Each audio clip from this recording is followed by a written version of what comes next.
A paz do Senhor, irmãos. Tudo bem com vocês?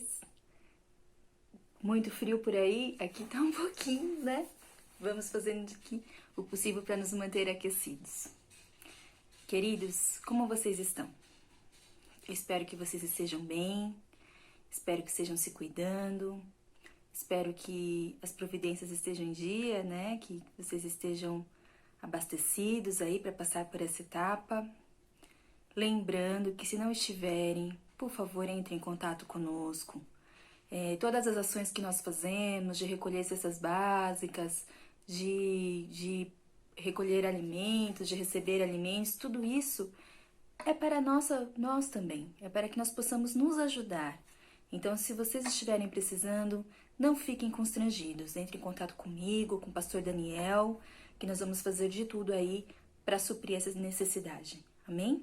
Aí fala, mas eu fico com vergonha. Queridos, tudo é momentâneo.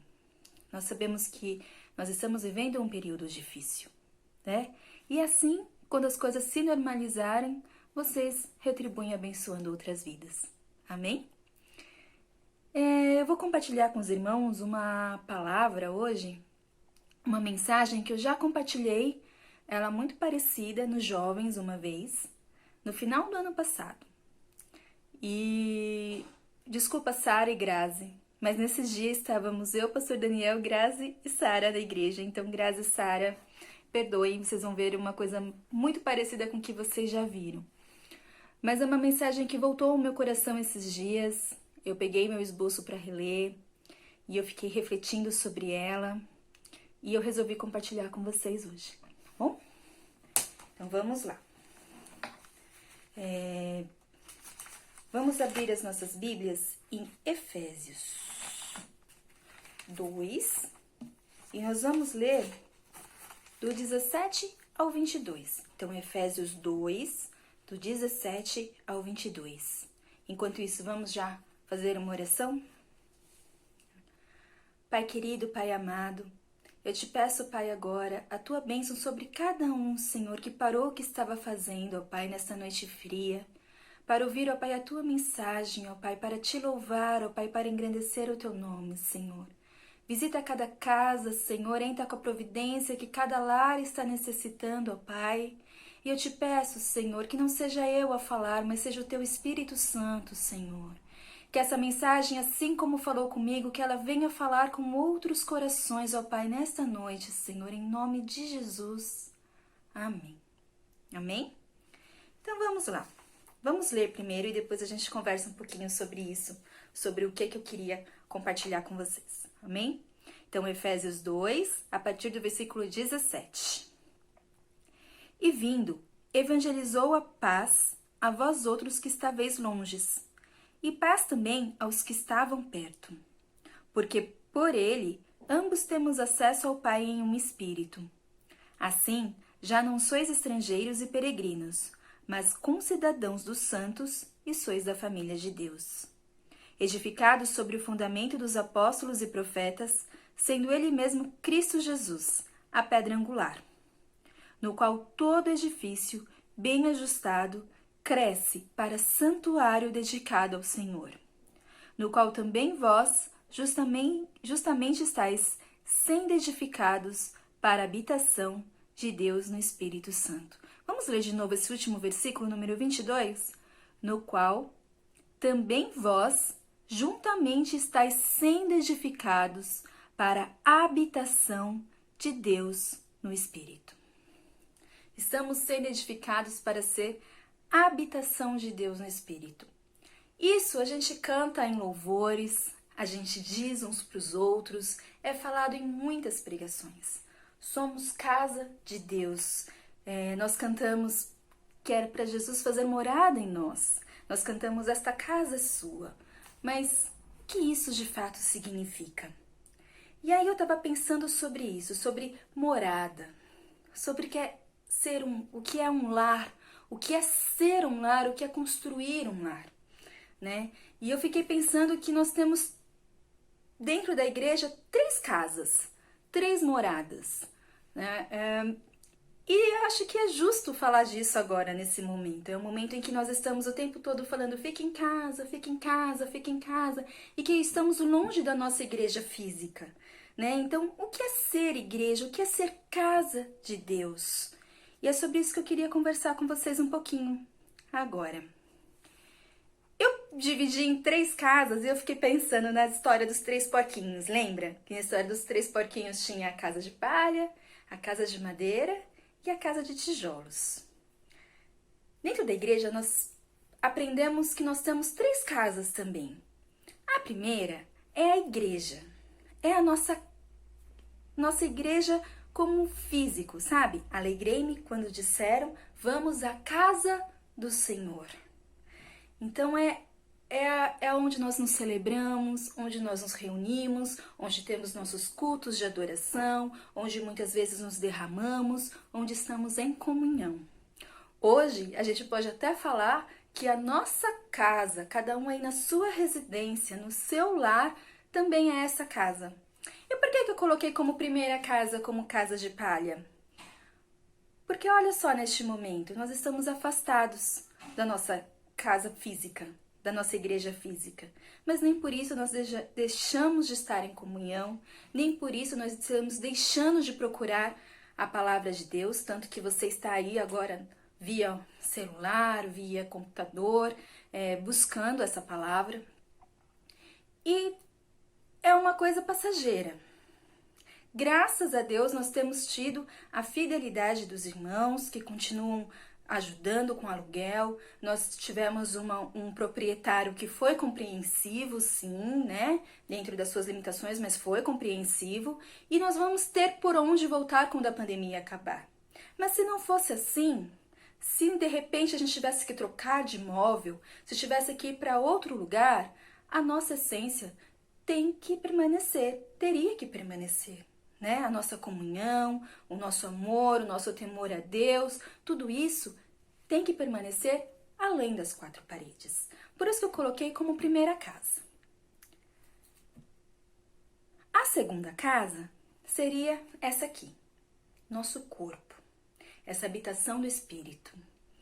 É uma casa um pouquinho mais permanente, porque é uma casa que vai em todos os lugares, né? Sempre quando a gente diz assim, isso é muito comum dizerem para as crianças, olha, Deus está vendo, você pode enganar todo mundo, mas Deus está vendo.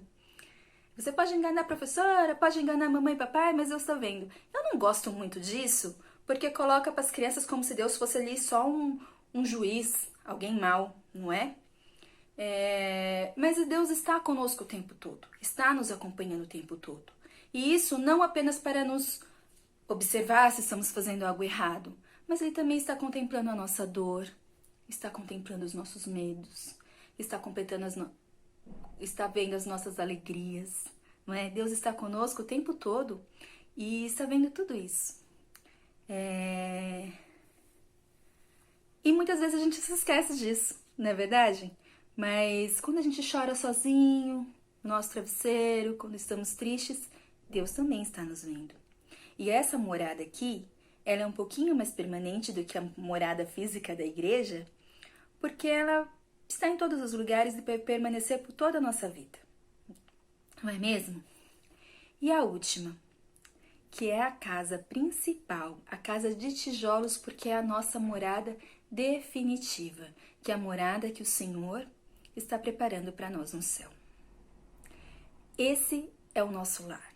Aqui nós somos passageiros, mas lá nós seremos permanentes, né? A nossa morada celestial que está sendo preparada com tanto carinho pelo nosso amado Jesus. Agora, voltando um pouquinho. A maneira como a gente se relaciona e a maneira como que a gente cuida das 2 primeiras casas, ela diz muito sobre como nós estamos. Como assim? Vamos lá. A igreja física. Lembra agora lá da nossa igrejinha, dos banquinhos, lembra dos cultos. Traz à memória isso comigo. Você se sente em casa lá? É um lar para você? E como você cuida desse lar? Como você se relaciona com esse lar? Você simplesmente Entra, senta e vai embora, ou você se sente bem lá? Isso faz muita diferença, queridos. Lar é onde o amor está.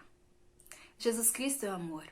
Se aquela é a casa de Deus, é a casa de Cristo, então o amor tem que se fazer presente lá, tem que fazer morada lá. Eu tenho um exemplo de muito tempo atrás, muitos anos, eu era recém-convertida e a gente tinha feito uma festa para as crianças muito grande. Tinha, assim, ido além das nossas expectativas. E nós estávamos muito, muito, muito cansados.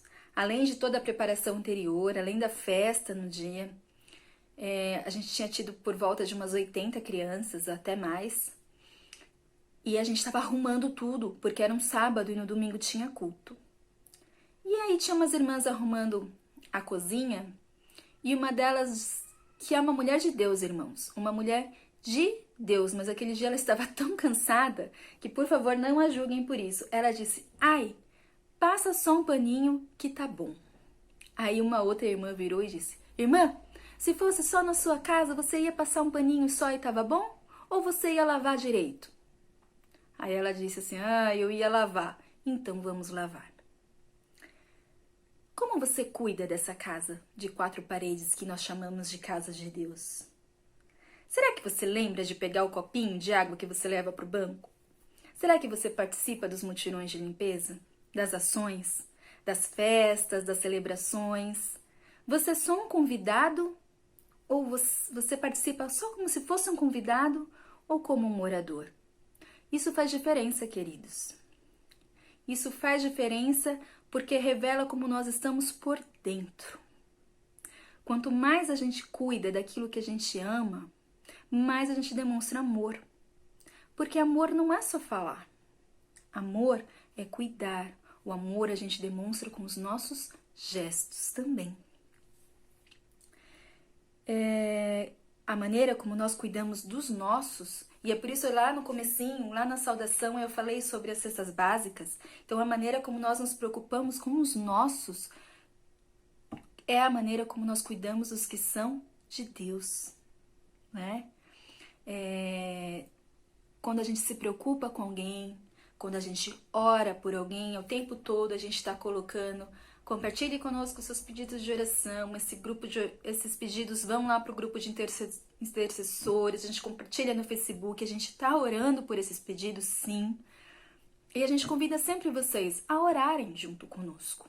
Quando um irmão pede oração porque não está se sentindo bem, quando é uma porta de emprego que necessita, quando alguém começa, de repente, quando ainda antes da pandemia, começava a faltar nos cultos, você sentia falta dessa pessoa, você se preocupava com ela. Isso é papel da igreja. E isso não é papel só do pastor. Isso é papel de cada um de nós, porque nós somos uma família. E ali é a casa de Deus e nós somos habitantes desta casa. Amém? Da mesma maneira que alguém se preocupa, se você se preocupa quando alguém que mora com você passa do horário para chegar, quando alguém não dá notícias, se preocupe também com os irmãos da igreja. Isso é comunhão. E a maneira que a gente mostra como a gente está lidando com essa casa, com essa primeira casa física, é a maneira que diz como nós estamos lidando com a nossa casa espiritual. Olha a diferença. Na igreja, estamos em casa, mas espiritualmente nós somos casa. E sabe, queridos, ser casa não é tão fácil, não é tão simples. Quando a gente não está bem, a gente trata Cristo como visita. Você já recebeu visita em casa? Hóspede? Geralmente eu desmonto a casa, eu limpo tudo. Mesmo que seja uma visita passageira. Outro dia eu falei pro Joaquim: Joaquim, vamos guardar os brinquedos. Tinha brinquedos espalhados pela casa inteira. Aí ele virou pra mim e falou: por que, mamãe? A gente vai receber visita? Eu falei: não, porque a casa tem que estar arrumada. Vamos guardar brinquedo. Mas até ele sabe que é assim, não é? Vocês já receberam um hóspede? Geralmente a gente limpa tudo, a gente faz compra pra ter coisinha gostosa pra pessoa comer, a gente nesse frio ia separar vários cobertores e deixar ele separadinho para receber a pessoa, para que ela fique aquecida, para que ela fique confortável. Tem gente que quando vai receber hóspede cede até a própria cama para a pessoa se sentir mais confortável possível. Só que quando o hóspede vai ficando durante muito tempo, por mais querida que a pessoa seja, chega uma hora que começa a dar aquele incômodo, sabe? Porque você perde um pouco da, vamos dizer assim, como eu posso dizer, fugiu a palavra aqui. A intimidade, né, é ruim até assim, você perde um pouco da, você não fica tão à vontade, vamos dizer assim. Por exemplo, você não vai sair do banheiro de toalha para se trocar no quarto, porque não pega bem, né, não é legal. Então você vai mudando alguns hábitos, a maneira como você se senta, a maneira como você se veste e a comida, porque se tá só você em casa um dia, você vai comer miojo e tá tudo bem, mas aí você tem alguém que precisa jantar e você vai se preocupar em fazer uma refeição. Então chega uma hora que aquela visita que era bem-vinda, ela começa a te incomodar. Ela começa a se tornar inconveniente. Quando o nosso amor por Deus é momentâneo e é só emocional, é só ali do momento, nosso amor por Cristo, a gente trata Cristo como hóspede. E chega uma hora que ele começa a incomodar. Chega uma hora que você não quer mais se preocupar no que você vai falar, no que você vai vestir, nas ações que você vai tomar. Ele começa a te causar um incômodo. Cristo tem incomodado você?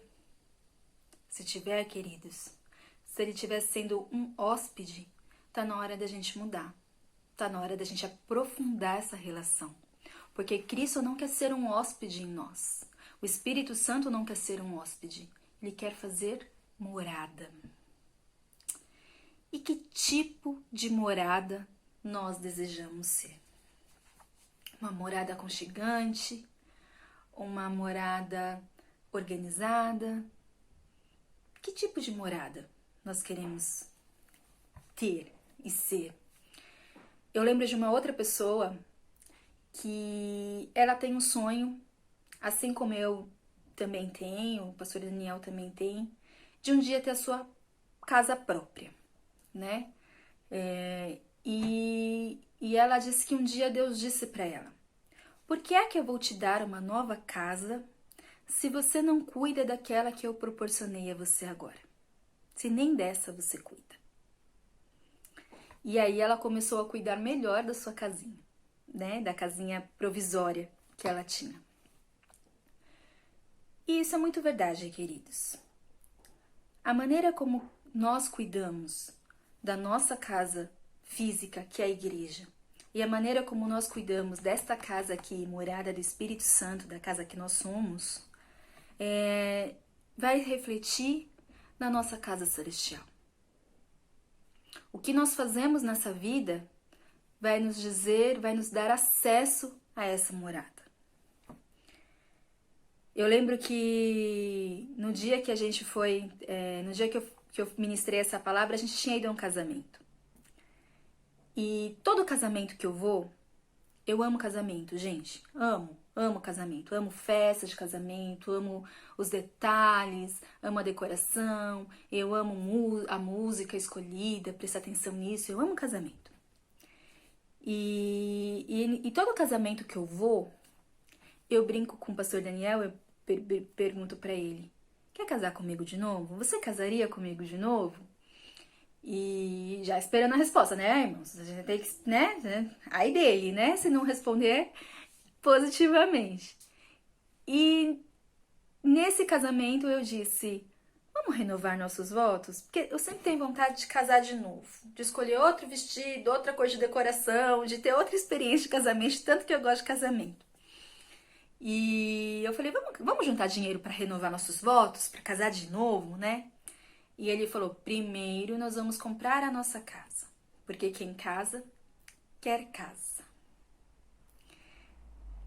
E aí eu pergunto: o que desejam então o noivo Cristo e a noiva igreja, né? A casa. Deseje a casa que o noivo tem preparado para nós, né? Enquanto isso, deseje essa morada permanente. Fique de olho nela, trace seus planos para ela. E enquanto isso, cuide mesmo. Tanto da casa física, da nossa casa igreja, cuide dela, cuide dos que estão nela, cuide daqueles que adentrarem para ela, cuide da nossa casa e cuide também da nossa casa espiritual. Cuide de você. Procure estar bem, procure se aconselhar com aqueles que têm o que dizer, tá?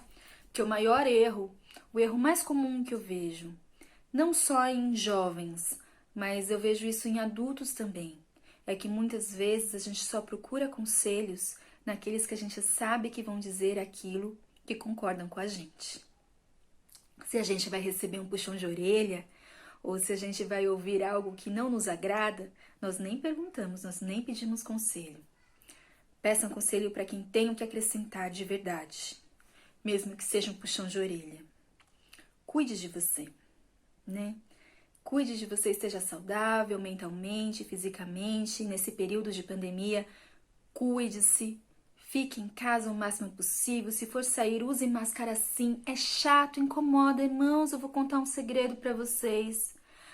Eu não tenho orelha para usar máscara, irmãos. A minha orelha é mole. Ela dobra, dói e fica muito feio, mas muito feio mesmo. O Daniel, quando eu coloco máscara, ele fica só olhando pra minha orelha. Aí eu fico assim, ó, sempre assim, com o cabelinho por cima para esconder um pouco, mas mesmo assim ainda fica aquela coisinha aqui. É ruim, mas é um mal necessário. Lembra quando a gente era criança e a nossa mãe vinha com aquele remédio amargo, mas amargo, que só de olhar pra colher já dava arrepio, assim? E ela sempre dizia, é amargo, mas é bom. É amargo, mas vai curar. É amargo, mas vai sarar. Essas medidas são ruins agora. São ruins mesmo. É ruim ficar longe de quem a gente ama. É ruim não poder se reunir. É ruim não poder viajar, não poder passear, não poder ir em restaurante, não poder ter um monte de coisas. Mas é o remedinho amargo que a gente precisa para passar por tudo isso. Então cuide-se também fisicamente. Cuide-se mentalmente, continue lendo a palavra, continue participando de cultos, continue louvando, continue orando principalmente, converse com Deus, conta para Ele tá te vendo, então conta para Ele todas as suas incertezas, todos os seus medos, todas as suas ansiedades, que Ele vai te ouvir. Ele vai te ouvir, vai te acolher, né? E vai resolver coisinha por coisinha no tempo dele, no tempo determinado por Ele. É essa fé que nós temos que ter, né? Muita coisa vai acontecer daqui pra frente ainda. Nós ainda não temos uma data fim. Eu imaginava que a gente não ia ficar com a igreja fechada por 1 mês. E a gente já tá aí há 5 meses. Então, sem previsão ainda. Então, assim, coloque Cristo como prioridade. Vamos refazer nossos planos como se fosse uma virada de ano, sabe? Quando a gente faz aqueles planejamentos. Mas coloque Cristo como prioridade. Coloque as 3 casas como prioridade. Seja uma morada agradável ao Senhor e deseje morar com Ele. Entrega o teu caminho ao Senhor, confia nele e o mais Ele fará, diz o versículo 37. Não é mesmo?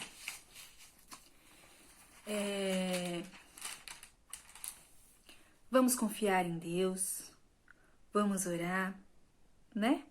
Vamos fazer o possível para sairmos dessa melhores pessoas, melhores cristãos. Sejamos casa, sejamos lar, façamos a nossa igreja uma casa e um lar para aqueles que estão desabrigados, para aqueles que estão aí procurando alento, que encontrem, né? Que nós possamos ser bons irmãos para essas pessoas.